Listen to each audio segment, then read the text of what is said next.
The Devon Community Singers, under the direction of Sherry Salou and accompanied by Melanie Samuelson, will be starting the program. The choir is in their 19th year. Some of the choir members have been with the choir since the start. The chorus has a varied repertoire from Broadway to spirituals and everything in between. Each year they produce the Christmas concert and also a special spring concert in June. This spring concert usually includes a dinner or reception and fundraiser. The DCS perform at various town events.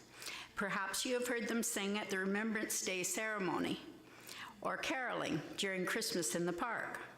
They have also performed in Leduc and Edmonton. This is the 11th year for organizing the Devon Community Christmas Concert. They have been astounded at the community support they receive. We hope you enjoy the music selected.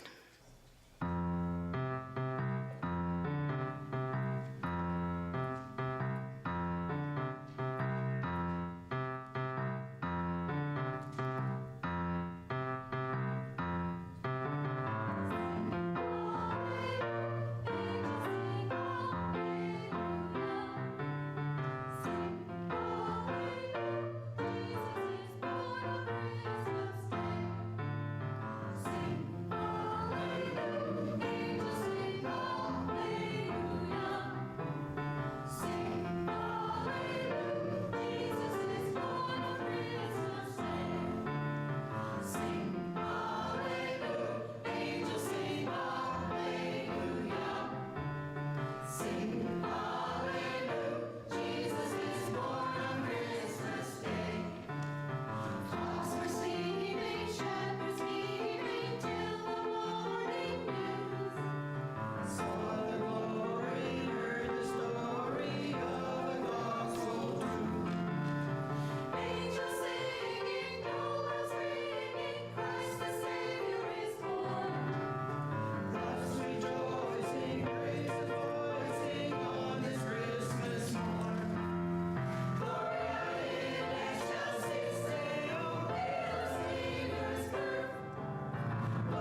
that's leading us onward. Hey ho, where do we go? Following the star to Bethlehem. Hey ho, where do we go? Following the shining star that's leading us onward. Hey ho, where do we go? Following the star to Bethlehem. The ancient prophets told of a wonderful thing, the glorious star announcing the birth of a king. So we gladly follow from twilight till dawn to find the special place where the child will be born. I say, hey ho, where do we go? Following the shining star that's leading us onward. Hey ho, where do we go? Following the star to Bethlehem. The star went on to lead us through desert and plain, across the mighty rivers in sun and in rain. When finally it brought us to Bethlehem town, where in a humble manger there the child will be found. I said, hey ho, where do we go? Following the shining star that's leading us onward. Hey ho, where do we go? Following the star to Bethlehem. Hey ho, where do we go?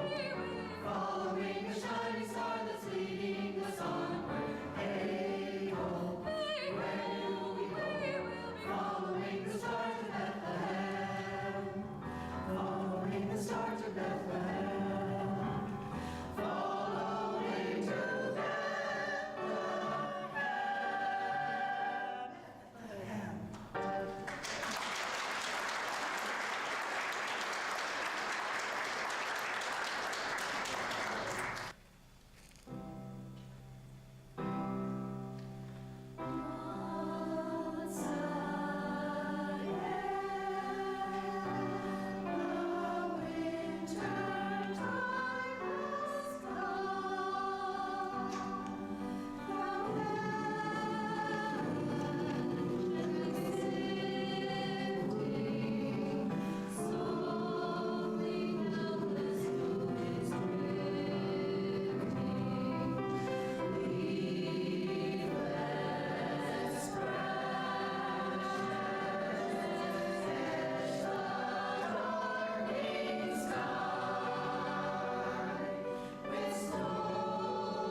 This afternoon, we've got a real treat coming, and this is the Local Youth Experience, which is a youth center that accommodates folks from the ages of 11 to 17.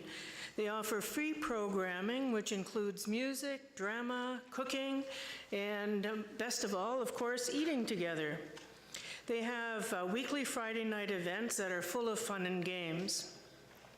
The local youth experience is all about fostering a strong community and giving youth a place to belong. More information can be found if you Google them at localyouthexperience.com. Local's been active in many events around Devon and elsewhere. Recently, they were very involved in Christmas in the Park, working in the craft tent.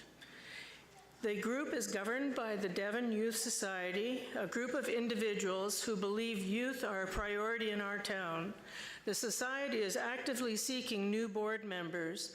So, and again, try and, if you're interested, try to connect with them through the, looking at the website and also giving them a call. This afternoon, they're going to do a special thing for us, and that's How the Grinch Stole Christmas.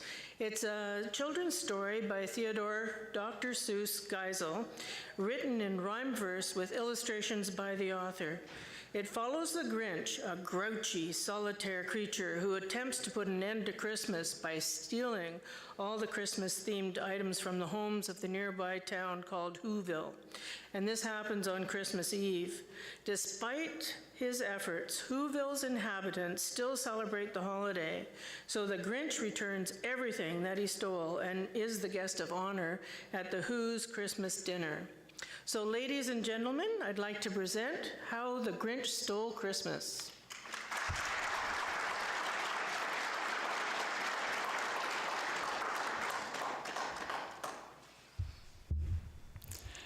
Every Who down in Whoville liked Christmas a lot, but the Grinch, who lived just north of Whoville, did not. The Grinch hated Christmas, the whole Christmas season. Now please don't ask why, no one quite knows the reason. It could be his head wasn't screwed on just right. It could be, perhaps, that his shoes were too tight. But I think that most likely reason of all may have been that his heart was 2 sizes too small. Whatever the reason, his heart or his shoes, he stood there on Christmas Eve, hating the Who's, staring down from his cave with a sour, grinchy frown at the warm, lighted windows below in their town. For he knew every Who down in Whoville beneath was busy now hanging a mistletoe wreath, and they're hanging their stockings, he snarled with a sneer. Tomorrow is Christmas, it's practically here. Then he growled with his Grinch fingers nervously drumming, I must find some way to stop Christmas from coming. For tomorrow he knew all the Who girls and boys would wake bright and early, they'd rush for their toys. And then, oh, the noise, noise, noise. That's the one thing he hated, the noise, noise, noise.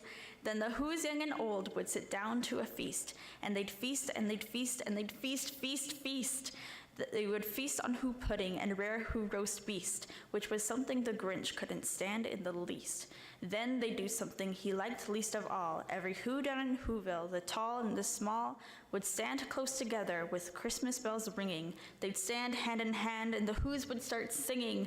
They'd sing, and they'd sing, and they'd sing, sing, sing. And the more the Grinch thought of this Who Christmas sing, the more the Grinch thought, I must stop this whole thing. Why, for 53 years I've put up with it now. I must stop this Christmas from coming, but how? Then he got an idea, an awful idea. The Grinch got a wonderful, awful idea. I know just what to do, the Grinch laughed in his throat, and he made a quick Santa Claus hat and coat. And he chuckled and clucked, what a great Grinchy trick. With this coat and this hat, I look just like St. Nick. All I need is a reindeer, the Grinch looked around. But since reindeer are scarce, there were none to be found. Did that stop the old Grinch? No, the Grinch simply said. If I can't find a reindeer, I'll make one instead. So he called his dog Max. Then he took some red thread and he tied a big horn on top of his head. Then he loaded some bags and some old empty sacks on a ramshackle sleigh, and he hitched up old Max.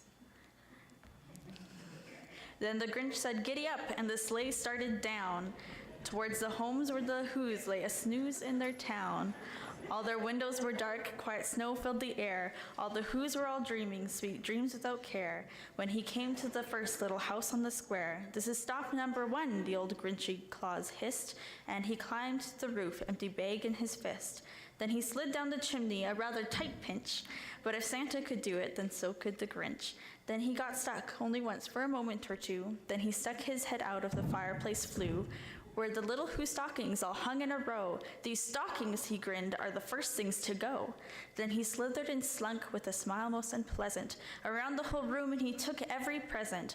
Pop guns and bicycles, roller skates, drums, checkerboards, tricycles, popcorn and plums. And he stuffed them in bags, the Grinch very nimbly, stuffed all the bags one by one up the chimney. Then he slunk to the icebox. He took the Who's feast. He took the Who pudding, and he took the roast beast. He cleaned out that icebox as quick as a flash. Why, that Grinch even took their last can of Who hash. Then he stuffed all the food up the chimney with glee. And now, grinned the Grinch, I will stuff up the tree. And the Grinch grabbed the tree, and he started to shove, when he heard a small sound like the coo of a dove. He turned around fast and saw a small Who, little Cindy Lou who was not more than 2. The Grinch had been caught by this tiny Who daughter, who'd gotten out of bed for a cup of cold water. She stared at the Grinch and said, "Santa Claus, why? Why are you taking our Christmas tree? Why?" But you know that old Grinch was so smart and so slick, he thought up a lie, and he thought it up quick. "Why, my sweet little tot," the fake Santa Claus lied, "there's a light on this tree that won't light on one side. So I'm taking it home to my workshop, my dear. I'll fix it up there, then I'll bring it back here." And this fib fooled the child. Then he patted her head, and he got her a drink and sent her off to bed.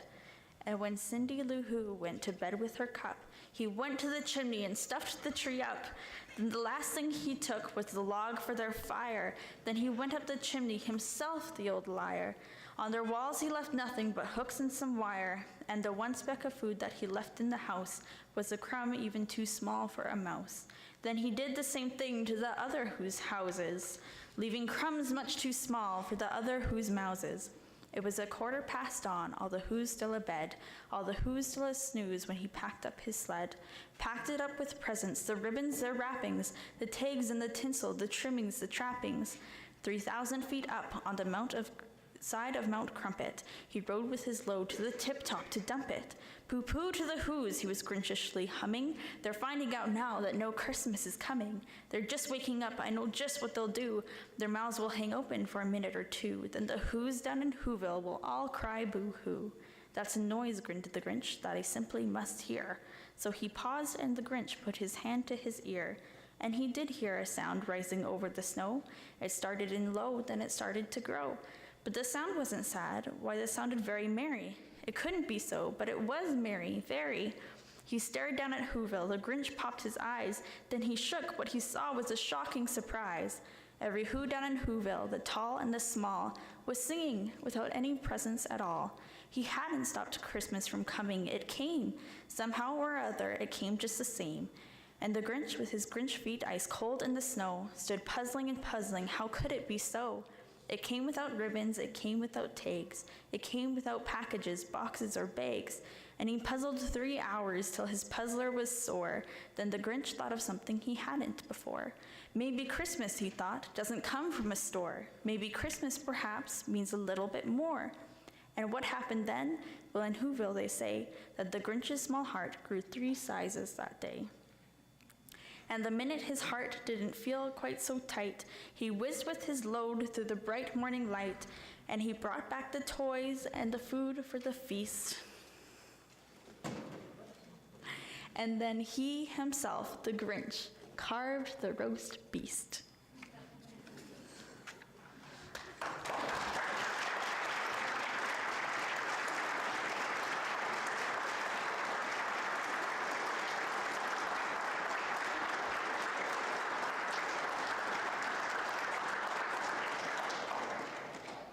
So our next group is from St. Maria Goretti Church. We are very fortunate to have some fantastic musicians in our parish.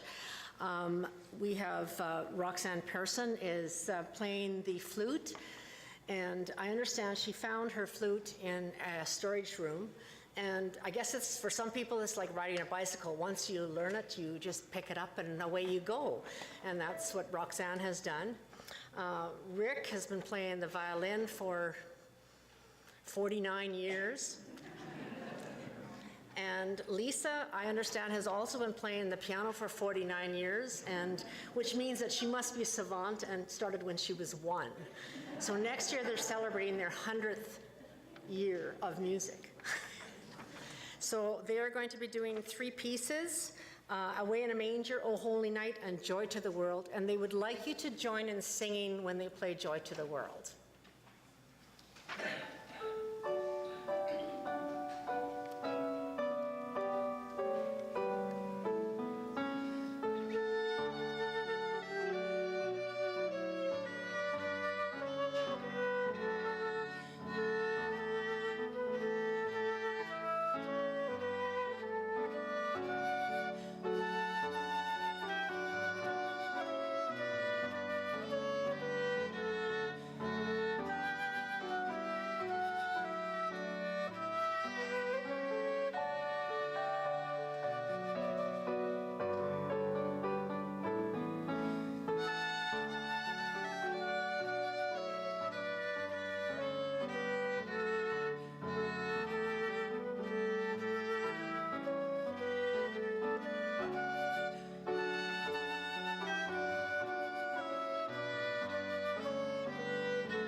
The choir is from St. Maria Goretti Parish.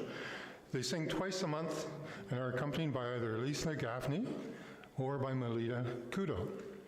Rick Cormier plays bass or the violin for them. Today, the adult choir is joined with the Catholic Girls League Choir. The choir has participated in Christmas concerts in past years, and we're happy to welcome them back. The girls started singing 2 years ago and have become very good. They sing once a month at the church and join the adult choir at Christmas and Easter. When the girls sing, Danielle Kelly is their drummer. Today they have collaborated on 3 songs. Please welcome the St. Marie Goretti choirs. Thank you.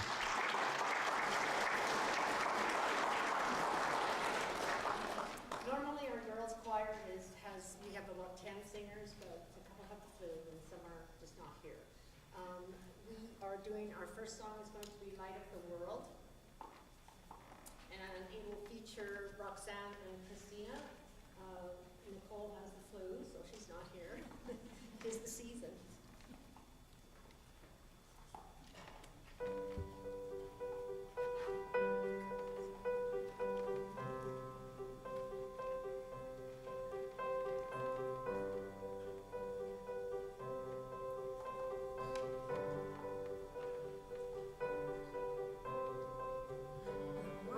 Waits for the miracle.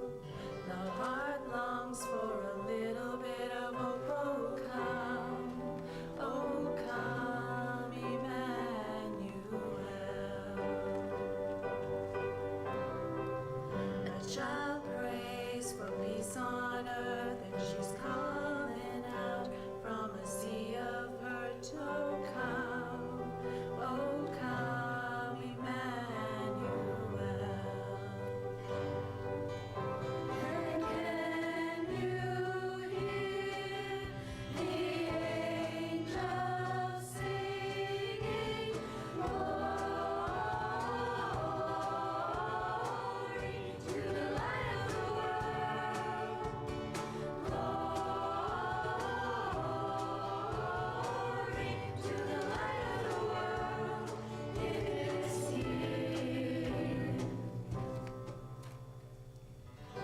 Drought breaks with the tears of a mother. A baby's cry is the sound of love. Come down, Emmanuel. Here's a song for the suffering. Here's Messiah, the Prince of Peace has come. He has come, Emmanuel.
Going into our next part of our program, many of you know Marc Haine as one of the co-founders of Devon's Walk the Talks, which brings the community together once a month to discuss community sustainability.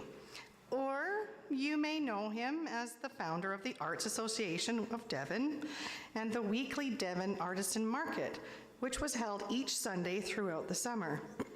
If that still doesn't ring a bell, you might have seen him on last fall's campaign trail as he unsuccessfully vied for a spot on Devon's Town Council, losing a spot by only 20 votes. But don't worry, he's not bitter. At the very least, you would have seen his election posters with his face plastered all over the place. He has been featured by the Devon Dispatch many times for his role within Devon's Toastmaster Club, successfully representing our community at speaking contests from Red Deer through to South Edmonton, crowned the best speaker of the division's 300-plus members. Marc just returned from competing in Toastmasters' most coveted speaking contest held last November in Prince Albert, Saskatchewan, where he took the coveted 4th place spot, proving that mediocrity is still alive and well.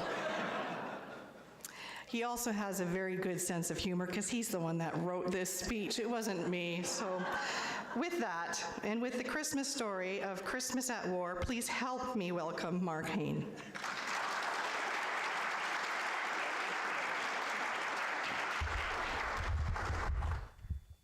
They say that in Toastmasters, one of the skills they teach you how to write bios, and they say, you know, not everybody can read as fast as you can speak, so make sure you write the bio really slowly.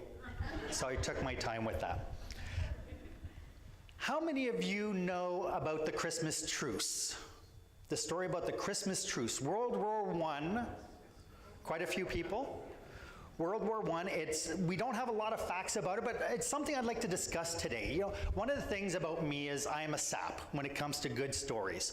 I find that our world is wrapped up with all sorts of horrendous news every single day. And so when you hear something good that happens in the world, I think it's really touching, and it really shows that humanity can shine in the best of circumstances.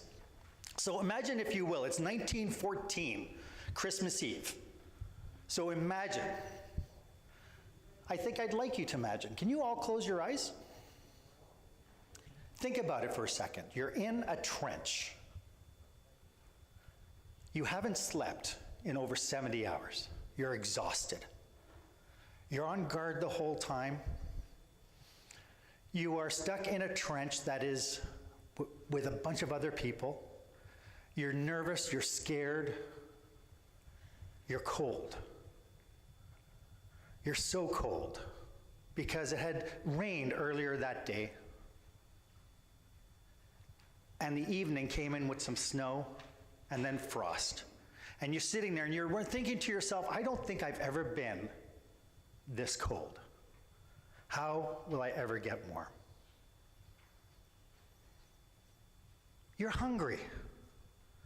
You've had rations, but rations don't fill you up. They just give you the necessary nutrients so that you can stay relatively healthy. And you're hungry. And you're stuck in this situation. Night has fallen, it is dark. You're cold, you're hungry, and you're scared. On top of that, it's New Year's Eve, and you're so far away from home, and the last place you want to be is stuck where you are. You want to be home with your family, sharing the warmth and the happiness that the season brings. But you're not. You're stuck in a trench. What's that? You smell something. Oh, you smell tobacco, because when the wind is in the right direction, you can smell the tobacco from the trench that's 100 feet away from you, or the boiling of coffee 100 feet away from you. And occasionally you can hear voices, muttered voices in the trenches 100 feet away from you. What does that feel like? And that's what our veterans had to contend with. And I came across an article, and I wanted to share it with you because I think it really highlights the magic of what the season holds and the magic of what humanity holds, in spite of it all. You can stop imagining now, you can open your eyes. This is an article written for Time magazine by Nina Bejikal, December 24th, 2014. On a crisp, clear morning 100 years ago, thousands of British, Belgian, and French soldiers put down their rifles, stepped out of the trenches, and spent Christmas mingling with their German enemies along the Western Front. In the 100 years since, the event has been seen as a kind of miracle, a rare moment of peace just a few months into a war that would eventually claim over 15 million lives. But what actually happened on Christmas Eve, on Christmas Day of 1914, and did they really play soccer on the battlefield? Pope Benedict XV, who took office that September, had originally called for a Christmas truce, an idea that was, of course, officially rejected. Yet it seemed like sheer misery of a daily life in the cold, wet, dull trenches was enough to motivate troops to initiate a truce of their own, which means that it's hard to pin down exactly what happened. A huge range of different oral accounts, diary entries, and letters home from those who took part made it virtually impossible to speak of a typical Christmas truce as it took place across the Western Front. To this day, historians continue to disagree over the specifics. No one knows where it began or how it spread, or if by some curious festive magic, it broke out simultaneously across the trenches. Nevertheless, some 2/3 of troops, almost 100,000 people, are believed to have participated in this legendary truce. Most accounts suggest that the truce began with carols singing from the trenches on Christmas Eve. A beautiful moonlit night, frost on the ground, white almost everywhere, as Private Alan Moran of the 2nd Queen's Regiment recalled in a document later rounded up by the New York Times. Graham Williams of the 5th London Rifle Brigade described it in even greater detail. First, the Germans would sing one of their carols, and then we would sing one of ours. Until we started, "O Come, All Ye Faithful," the Germans immediately joined in singing the same hymn with the Latin words, Adeste Fidelis. And I thought, well, this is really the most extraordinary thing. Two nations, both singing the same carol in the middle of a war. The next morning, in some places, German soldiers emerged from their trenches calling out, "Merry Christmas," in English. Allied soldiers came out warily to greet them. In others, Germans held up signs reading, "You no shoot, we no shoot." Over the course of the day, troops exchanged gifts of cigarettes, foods, buttons, and hats.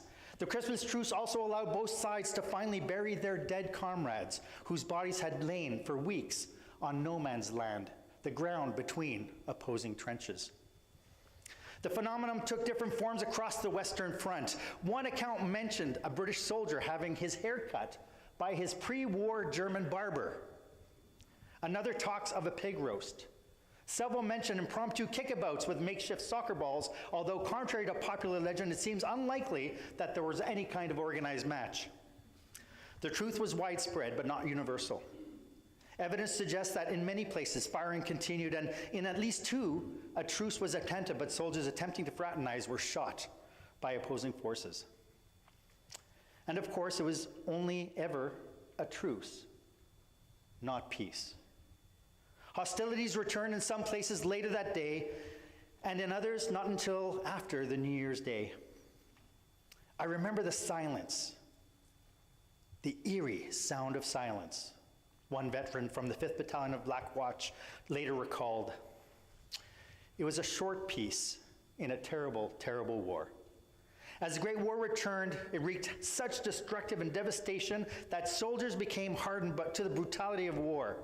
While there were occasional moments of peace throughout the rest of World War I, they never again came to the scale of the Christmas truce of 1914.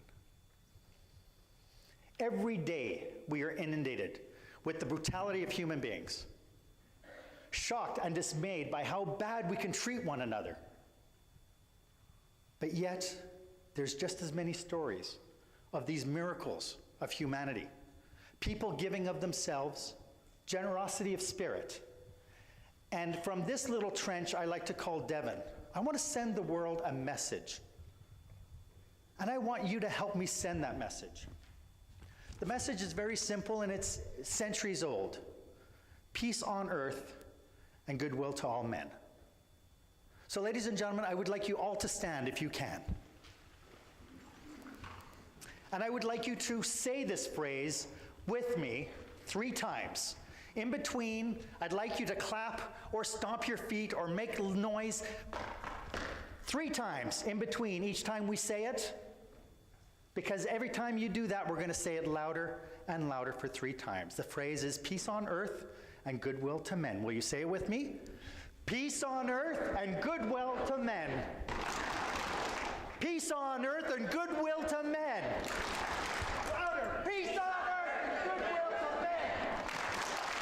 Thank you very much, ladies and gentlemen. I hope the people on the other side of the trenches can hear that.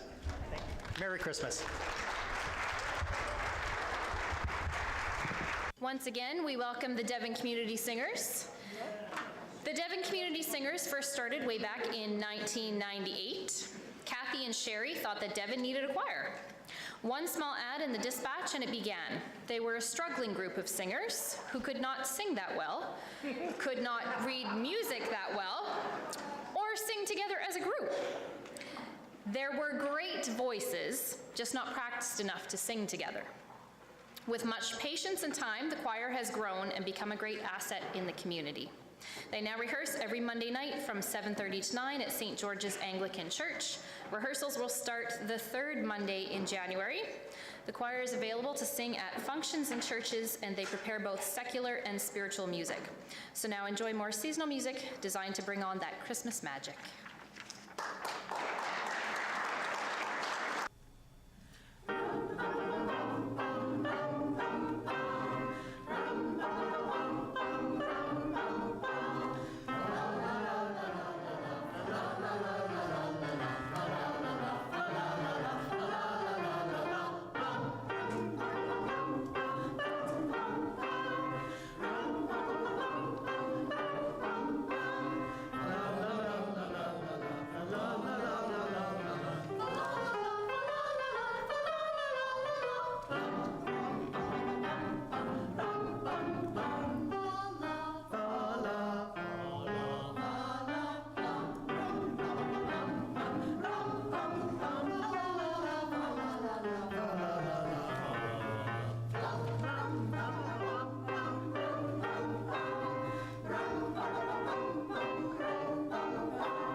Jolly old St. Nicholas, lend your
Christmas.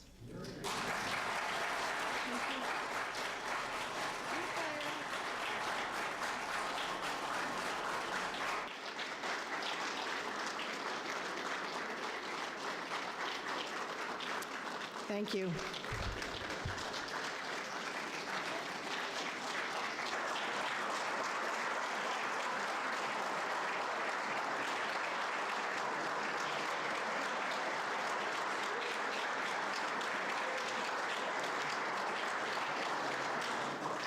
Thank you very much.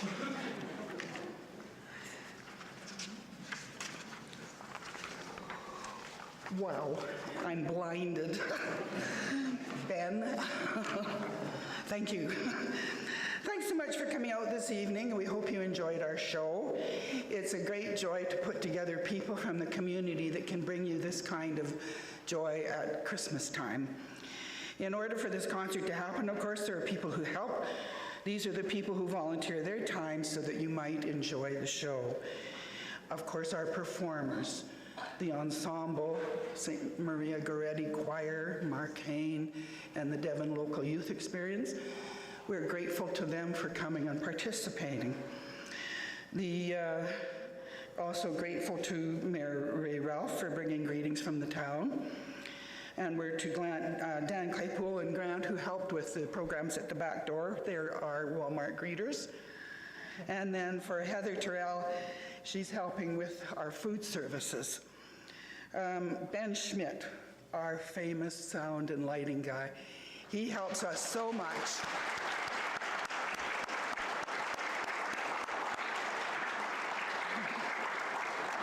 Every concert he's here and he gets all this equipment set up, the mics and the sound boxes, and he is just amazing. I keep telling him he's got to train somebody. We need him. Anyway, then we've got to thank the choir, of course, and their families for helping setting the hall up, and also for supplying the goodies that you're about to enjoy. Now, none of this would happen if we didn't have two very important people, and I'd like to recognize our talented and very forgiving pianist, Melanie Samuelson, not Stevenson.